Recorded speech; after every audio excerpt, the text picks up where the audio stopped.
కలో వెంకట నాయక అని అంటారు కదా. కలియుగంలో ఆయనే నాయకుడు. కారణం ఏమిటి అంటే ఏ ఋషి పిలవలేదు, ఏ భక్తుడు కొలుచుకోలేదు, ఏ రాక్షస సంహారం కోసమని కాదు. ఆయన తనంత తానుగా ఒక రూపాన్ని ధరించి, అంటే ఆ రూప వర్ణన ఎవ్వరూ చెయ్యలేరట, ఏ శాస్త్రము చెప్పలేదట. ఎందుకు అంటే అంత అద్భుతమైన రూపంలో తనంత తానుగా అక్కడ అలా నించుని ఉన్నారు మన కోసం. పైగా ఏం చేస్తూ ఉంటారు, ఆయన చేతితో పాదములు చూపిస్తూ ఉంటారు, ఆయన పాదాలను చూపిస్తూ ఉంటారు. అంటే నన్ను శరణు వేడుకోండి, నన్ను శరణు వేడుకున్న వాళ్ళకి ఎప్పుడు ఆపద అన్నది ఉండదు అని స్వామి చెప్తూ ఉంటారు. అందుకే ఈ మాసాలలో స్వామి యోగ నిద్రలో ఉండి మరింతగా చూస్తున్నారు కాబట్టి ఆయన దృష్టి మన మీద ఉంది. మన దృష్టి ఎవరి మీద ఉండాలి, భగవంతుడి పైన ఉండాలి. అయితే భగవంతుడు ఎక్కడ ఉన్నాడు? కేవలం తిరుమలలోనా, లేకపోతే ఒక పుణ్యక్షేత్రంలోనా, మన పూజ గదిలోనా? కాదు.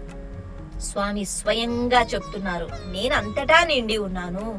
అంటే అంతటా పరమాత్ముణ్ణి చూడగలగాలి, ఆ శక్తి రావాలి. అంతటా పరమాత్ముడిని చూస్తే భేదములు ఎందుకుంటాయి, అవతల వాళ్లతో మాట అభిప్రాయాలు ఎందుకుంటాయి, తగువులు ఎందుకుంటాయి, తంటాలు ఎందుకుంటాయి?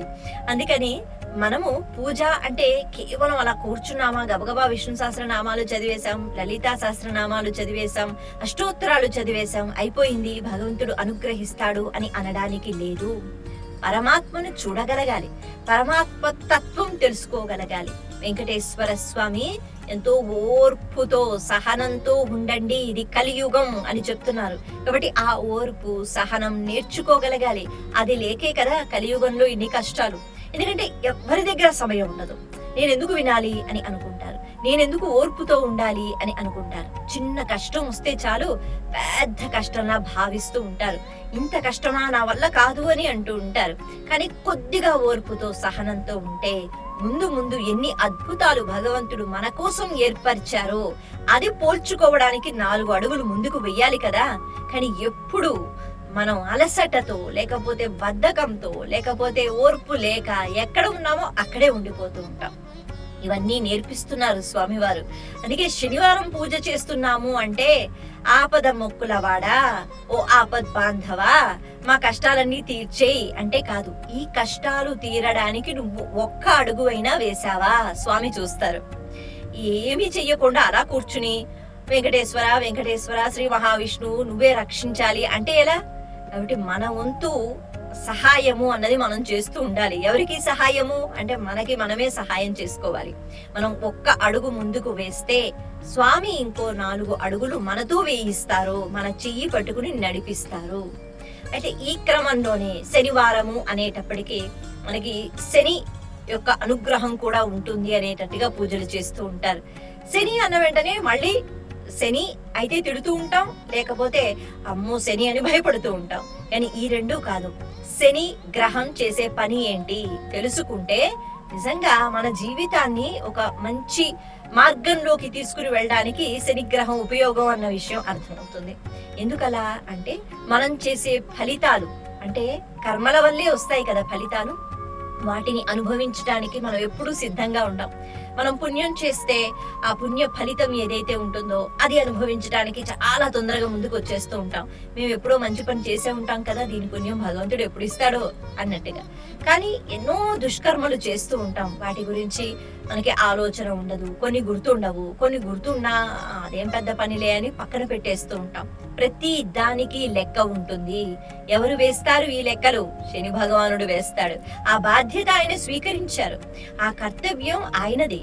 కాబట్టి ఆయన మనం చేసే ప్రతి కర్మకి లెక్కలు వేస్తూ తిరిగి ఫలితాన్ని ఇస్తూ ఉంటారు. కాబట్టి శని అన్న వెంటనే ఆయన ఏదో బాధించే గ్రహం అన్నది కాదు, ఆయన కష్టపెడతారు. ఎందుకు కష్టపెడతారు అంటే మనం ఇదివరకు చేసుకున్న ఫలితాలని మనం అనుభవించాలి కాబట్టి ఆ కష్టంలో మనము ఎన్నో విషయాలు నేర్చుకుంటాము. కాబట్టి మనిషికి ఎప్పుడు సుఖం కాదు కదా, కష్టం కూడా అలవాటు అవ్వాలి. అందుకే శని భగవానుడు తాను ఎప్పుడైతే తన ప్రతాపం చూపిస్తాడో మనిషిని కష్టపెడతాడు. అలా కష్టపడినప్పుడు ఖచ్చితంగా ఎన్నో విషయాలు మనిషి తెలుసుకుంటాడు. పడిపోయినప్పుడే కదా మళ్ళీ లేవడం నేర్చుకుంటాం. కాబట్టి ఓటమి అన్నది కూడా ఉండాలి. ఆ ఓటమి ఎలా వస్తుంది, ఆ ఓటమిలో ఎంత ఓర్పుతో ఉండాలి, ఇవన్నీ శని భగవానుడు నేర్పిస్తాడు. ఆయనకి నచ్చినట్టుగా ఆయన ఫలితాలు ఇవ్వడు. మనం చేసుకున్న కర్మల యొక్క ఫలితాలను లెక్క కట్టి తిరిగి కష్టాల రూపంలో మనకిస్తూ ఉంటారు. కానీ ఒక్కొక్కసారి అవి తట్టుకునే శక్తి ఉండదు కదా. అందుకే శని భగవానుని యొక్క పూజ కూడా విశేషంగా శనివారాలు మనం చేస్తూ ఉంటాం. స్వామి, మేము ఏ ఫలితాన్ని అయితే అనుభవిస్తున్నామో కానీ ఇది చాలా కష్టంగా ఉంది కాబట్టి కొద్దిగా నువ్వు నీ అనుగ్రహాన్ని ఇవ్వు అని అడగగలగాలే గాని శని వచ్చాడు, శనిలా వచ్చాడు అని మాత్రం తిట్టకూడదు. అలా ఇటు శని భగవానుని అలాగే శ్రీ మహావిష్ణువుని సర్వత్రా వ్యాప్తి చెంది ఉన్న ఆ తత్వాన్ని ఇష్టపడి భక్తి శ్రద్ధలతో విష్ణువుని ఆరాధించే విశేషమైన రోజు ఈ శనివారము, అందులోనూ శ్రావణ మాసంలో ఉన్న శనివారము.